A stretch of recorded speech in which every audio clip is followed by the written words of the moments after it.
Chào mừng quý cô bác, anh chị em gần xa đã quay trở lại với chương trình bình luận quân sự cùng Phú Lam, nơi bà con mình nghe chuyện thế giới như nghe kể chuyện bên bờ ruộng, dưới bóng cây dừa nước. Như thường lệ, chương trình của chúng ta hôm nay có 3 phần phân tích.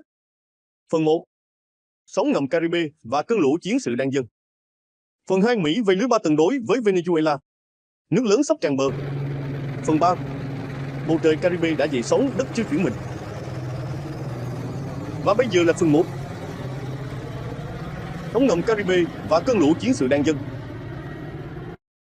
Vụ mùa chiến sự đang trổ bông ở Nam Mỹ, mà cái giống lần này là cuộc can thiệp quân sự của Hoa Kỳ vào Venezuela. Câu hỏi không còn là có hay không, mà là khi nào thì gió đổi chiều. Nếu bà con nghĩ đây là chuyện dầu mỏ hay địa chính trị, thì coi như mới thấy phần ngọn, còn phần gốc nằm sâu dưới lớp bùn lầy chính là cuộc chiến chống các tổ chức ma túy xuyên quốc gia.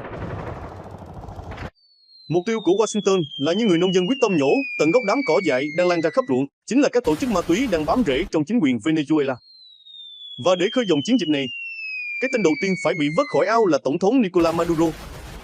Đây không phải là chuyện nổi cơn điên, mà là một chiến lược như người thợ lưới giăng mẻ cuối cùng, vừa nhẹ nhàng, vừa hiểm hóc. Maduro thì như con cá lóc bị mắc câu, vùng vẫy bằng những lời lẽ thách thức. Nói tiếng Anh mà nghe như tiếng gió rít qua bụi tre, tưởng là nói cho dân mình nghe, nhưng lại đâm thẳng vào lòng kiên nhẫn của Nhà Trắng. Ông ta nói như thể là nhà hùng biện Hy Lạp tái sinh, nhưng thay vì thuyết phục, lại như đổ thêm dầu vào đám rơm khô. Có vẻ ông muốn chứng minh điều gì đó với dân trong nước. Hoặc tệ hơn, ông tin rằng Hoa Kỳ sẽ nhượng bộ. Nhưng phía sau những lời nói ấy là hành động, và lần này, hành động đến từ phía bên kia đại dương.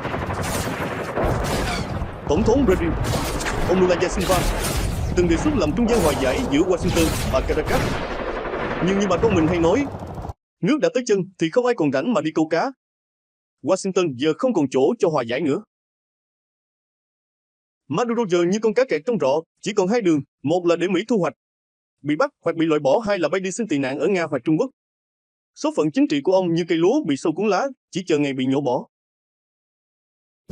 Thượng nghị sĩ Rick Scott, người chống Maduro như nông dân chống chuột phá lúa, đã tuyên bố chuyện lớn sắp xảy ra ở Venezuela, dù Maduro còn đó hay không.